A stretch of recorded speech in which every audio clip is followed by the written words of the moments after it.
تصور کریں آج سے تقریباً 2300 سال پہلے کا وقت ہے۔ دنیا کو رونتی ہوئی سکندر اعظم کی لاکھوں کی ناقابل شکست فوج مشرق وسطیٰ کے ایک تنگ پہاڑی درے کے سامنے کھڑی ہے۔ گرد و غبار سے آسمان تاریک ہو چکا ہے اور رومی اور یونانی گھوڑوں کی ٹاپوں سے زمین کانپ رہی ہے۔ یہ مقام ہے پرشین گیٹس کا۔ سکندر کا خیال تھا کہ وہ بڑی آسانی سے اس درے کو عبور کر کے فارس کے عظیم الشان دارالحکومت پرسی کو جلا کر راکھ کر دے گا، لیکن اس درے میں ایک ایرانی جرنیل کھڑا تھا جس کا نام تھا آریو برزنیز۔ اس کے پاس لاکھوں کی فوج نہیں تھی بلکہ چند سو سپاہی تھے۔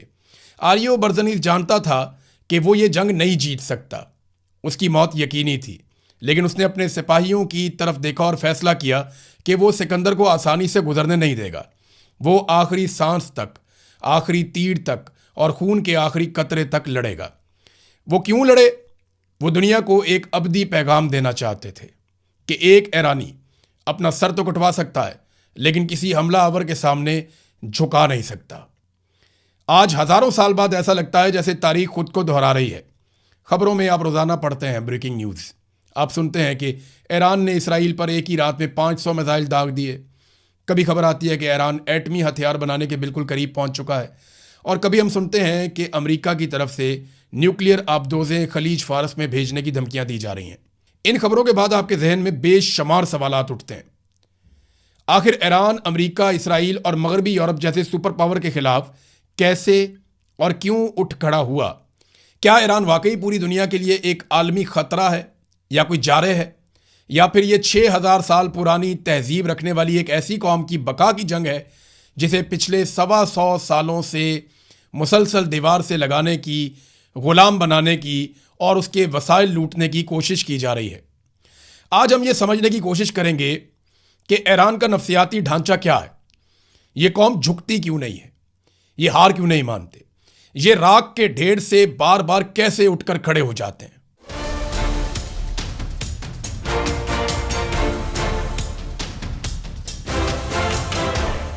السلام علیکم ناظرین، آپ یوٹیوب چینل دیکھ رہے ہیں اور میں ہوں عمران خان۔ ایران کی کہانی کو سمجھنے کے لیے ہمیں صدیوں کا سفر کرنا ہوگا، کیونکہ اگر آپ ایران کو صرف 1979 کے اسلامی انقلاب کے چشمے سے دیکھیں گے تو آپ کبھی اس کی اصل حقیقت نہیں جان پائیں گے۔ ایران کوئی عام ملک نہیں ہے، یہ ایک سویلائزیشن سٹیٹ ہے، یعنی ایک ایسی سٹیٹ جو بہت پرانی تہذیب رکھتی ہے۔ اس کی جڑیں 6000 سال پرانی ہیں۔ اس کو آپ ایسے سمجھ لیں کہ جب یورپ کے لوگ جنگلوں میں زندگی گزار رہے تھے، اس وقت ایران کی گلیاں رات کی تاریکی میں بھی چمکتی دمکتی تھیں۔ یہاں اعلامی اور بخامنشی، یہاں اس طرح کی سلطنتیں جو ہیں وہ قائم تھیں، ان کا قانون، ان کا نظم و نسق اور بنیادی ڈھانچہ، وہ ہر چیز موجود تھی۔ آج سے تقریباً 2500 سال پہلے 6 صدی قبل مسیح میں تاریخ کا سب سے روشن باب ایران میں ہی لکھا گیا۔ ایک شخص ابھرتا ہے جس کا نام تاریخ میں سائرس دی گریٹ کے نام سے یاد کیا جاتا ہے۔ اس نے ایک ایسی سلطنت کی بنیاد رکھی جو ہندوستان کے دریاؤں سے لے کر افریقہ اور یونان کے 3 بر اعظموں تک پھیلی ہوئی تھی۔ لیکن سائرس کا اصل کمال اس کی تلوار نہیں تھا، اس کا نظریہ تھا۔ وہ دنیا کا پہلا حکمران تھا جس نے انسانی حقوق کا تصور پیش کیا۔ اس نے بابل کو فتح کرنے کے بعد مٹی کے ایک سلنڈر کے اوپر، جسے آج بھی دنیا جانتی ہے اور سائرس سلنڈر کے نام سے وہ پہچانا جاتا ہے، مٹی کے ایک سلنڈر پر اس نے وہ باتیں لکھیں جو آج کا اقوام متحدہ پوری دنیا کو سکھاتا ہے۔ میں کسی پر اپنا مذہب مسلط نہیں کروں گا، غلاموں کو آزاد کیا جائے گا، ہر قوم کو اپنی ثقافت کی آزادی ہوگی۔ اس قانون کے تحت اس نے یہودیوں کو بابل کی قید سے چھڑوایا اور یروشلم واپس بھیجا تاکہ وہ دوبارہ سے اپنا ٹیمپل تعمیر کر سکیں، جسے وہ ہیکل سلیمانی کہتے ہیں۔ اس دور میں جب فاتح بادشاہ سروں کے مینار بناتے تھے، ایران کا بادشاہ مذہبی رواداری کا قانون لکھ رہا تھا۔ یہ ہے وہ بنیاد جس پر ہر ایرانی آج کے دن تک فخر کرتا ہے۔ انہیں ایک احساس برتری ہے کہ وہ تہذیب کے بانی ہیں۔ ڈونلڈ ٹرمپ بھی اکثر کہتا ہے نا کہ پوری تہذیب مٹا دوں گا، تباہ کر دوں گا، تو وہ ایرانی اپنی تہذیب کے اوپر بہت فخر کرتے ہیں۔ لیکن ناظرین، وقت ہمیشہ ایک جیسا نہیں رہتا۔ 330 قبل مسیح میں سکندر آیا، دنیا اسے سکندر اعظم کہتی ہے۔ وہ ایک ظالم حملہ آور تھا ایرانیوں کی نظر میں، جس نے ان کا خوبصورت دارالحکومت جلا دیا تھا۔ لیکن تاریخ جہاں سکندر کو یاد رکھتی ہے، وہاں پہ آریو برزنیز کو بھی بھول نہیں سکتی، جس نے چند 100 سپاہیوں کے ساتھ پرشین گیٹس پر سکندر کا رستہ روکا اور ایک پیغام دے دیا کہ ایرانی اپنا سر کٹا سکتے ہیں، سر جھکا نہیں سکتے۔ اس جرنیل کو جان بچانے کا موقع ملا، اس کے سپاہیوں نے کہا کہ ہم نکل سکتے ہیں، مگر اس نے قبول نہیں کیا اور اس نے کہا کہ ہم شیر کی طرح مرنا پسند کریں گے، اور مرنے سے پہلے اپنی سرزمین اور آبادی کو دیکھ کر اس نے تاریخی جملے بولے تھے کہ اے میری سرزمین تو ہمیشہ سلامت رہے گی۔ اس کے بعد دنیا کے نقشے پر ایک رومن سلطنت ابھری، بہت طاقتور رومن امپائر، ایک ایسی سپر پاور جس کے نام سے پوری دنیا کانپتی تھی۔ لیکن تاریخ میں رومن امپائر کو کسی نے ناکوں چنے چبوائے ہیں اور ان کی نیندیں حرام کی ہیں تو وہ ایران کی پارتھین سٹیٹ تھی، یعنی ایران کی جو پارتھین سلطنت تھی، انہوں نے 53 قبل مسیح میں تاریخ کی مشہور ترین جنگوں میں سے ایک جنگ لڑی تھی، اور اسے آج بھی بیٹل آف کارہائے کے نام سے جانا جاتا ہے۔ یہ روم کا سب سے طاقتور اور امیر جرنیل تھا۔ کراسس ایک انتہائی عظیم اور بھاری ہتھیاروں سے لیس فوج لے کر ایران پر اس نے چڑھائی کی۔ اس کے مقابلے میں ایرانی سپہ سالار سورینا کی فوج بہت چھوٹی تھی، جس میں زیادہ تر گھڑ سوار اور تیر انداز تھے، لیکن سورینا کی جنگی حکمت عملی بہت کمال تھی۔ ایرانیوں نے اس دن ایک نیا حربہ استعمال کیا جسے پارتھین شاٹ کہا جاتا ہے، یعنی وہ گھوڑے پر پیچھے کی طرف بھاگتے تھے اور اچانک مڑ کر دشمن پر تیروں کی بارش کر دیتے تھے۔ رومن فوج اس اچانک اور تیز رفتار حملے کے سامنے ریت کی دیوار ثابت ہوئی۔ ہزاروں رومی فوجی مارے گئے اور کراسس کا سر کاٹ کر ایرانی بادشاہ کو پیش کر دیا گیا۔ یہ جنگ آج بھی بتاتی ہے کہ ایران بڑی سپر پاورز کی بڑی فوجوں سے خوفزدہ ہونے والا ملک نہیں ہے۔ اس نے کم تعداد اور کم ہتھیاروں کے باوجود طاقتور فوجوں کا مقابلہ کیا ہے، اور پھر 13ویں صدی عیسوی میں ایران پر ایک بہت بڑی قیامت ٹوٹتی ہے جس کا تصور کر کے آج بھی رونگٹے کھڑے ہو جاتے ہیں۔ چنگیز خان اور ہلاکو خان، ان لوگوں نے یعنی منگولوں نے حملہ کر دیا ایران کے اوپر اور ایران کی اینٹ سے اینٹ بجا دی۔ یہ ایران کی تاریخ کا سب سے تاریک اور خونی دور تھا۔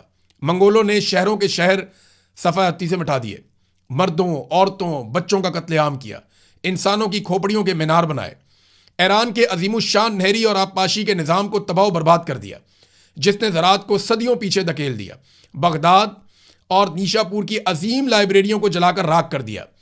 تاریخ میں یہ کہا جاتا ہے کہ دریاؤں کا پانی پہلے انسانی خون سے سرخ ہوا اور پھر وہاں موجود کتابوں کی سیاہی سے کالا پڑ گیا۔ بظاہر ایسا لگتا تھا کہ ایران اور اس کی تہذیب ہمیشہ کے لیے مٹ چکی ہے، لیکن یہاں تاریخ کا ایک اور حیرت انگیز معجزہ ہوتا ہے۔ ایران نے منگولوں کو میدان جنگ میں تو شکست نہیں دی، لیکن ثقافت اور سافٹ پاور کے میدان میں عبرتناک شکست دے دی۔ کچھ ہی دہائیوں کے بعد وہ ظالم منگول جنہوں نے ایران کو تباہ کیا تھا، وہ خود فارسی بولنے لگے، ایرانی لباس پہننے لگے، انہوں نے اسلام قبول کر لیا اور ایرانی وزراء سے حکومت چلانے کے طریقے سیکھنے لگے۔ ایران نے اپنے قاتلوں اور فاتحین کو ہی ایرانی بنا لیا تھا۔ وہ جانتے ہیں کہ تلوار سے ہاری ہوئی جنگ قلم اور کلچر سے کیسے جیتی جا سکتی ہے۔ زبان، ادب اور ثقافت کے ذریعے انہوں نے اپنی شناخت کو مرنے نہیں دیا، جبکہ انہیں مارنے والوں نے اپنی شناخت کو وہاں قتل ہوتے ہوئے دیکھا۔ اب ذرا آگے بڑھتے ہیں اور 20ویں صدی عیسوی کی طرف آتے ہیں، جہاں تیل کی دریافت ہوتی ہے۔ ایران ویسے تو خوش قسمت ہے، وہاں بہت تیل نکل آیا، لیکن وہی تیل ایران کے لیے عذاب بن گیا۔ 1901 میں ایک انگریز ولیم ڈی آرسی نے ایران کے کمزور بادشاہ سے ایک معاہدہ کیا، اور جب 1908 میں تیل نکل آیا تو برطانیہ کی نیت بدل گئی۔ اینگلو پرشین آئل کمپنی قائم ہوئی، جسے آج بھی بی پی کے نام سے یا برٹش پیٹرولیم کے نام سے دنیا جانتی ہے۔ معاہدہ اس طرح کا کیا گیا، یہ تو کھلی ڈکیتی تھی۔ ایرانی تیل کے منافع کا 84% حصہ برطانیہ لے جاتا تھا، اور 16% تھوڑا سا حصہ جو بچتا تھا وہ ایران کو ملتا تھا۔ برطانوی بحریہ ایران کے تیل پر پوری دنیا پر راج کر رہی تھی، اور ایران کے اپنے بچے بھوک سے مر رہے تھے۔ سن 1951 میں اس ظلم کے خلاف ایران میں ایک مرد مجاہد کھڑا ہوا، ایران کے منتخب جمہوری وزیر اعظم ڈاکٹر محمد مصدق۔ انہوں نے ایک ہی جھٹکے میں برطانوی کمپنی کو باہر نکالا اور تیل کو نیشنلائز کر لیا۔ یہ مغرب کے منہ پہ ایک بڑا زوردار تماچا تھا۔ جب برطانیہ کو کوئی سمجھ نہیں آئی تو وہ امریکہ کے پاس گیا اور جھوٹا پروپیگنڈا کیا کہ مصدق روس کے ساتھ مل کر کمیونسٹ بن رہا ہے۔ CIA نے 1953 میں برطانیہ کی MI6 سے مل کر تاریخ کا سب سے شرمناک اور خفیہ آپریشن کیا،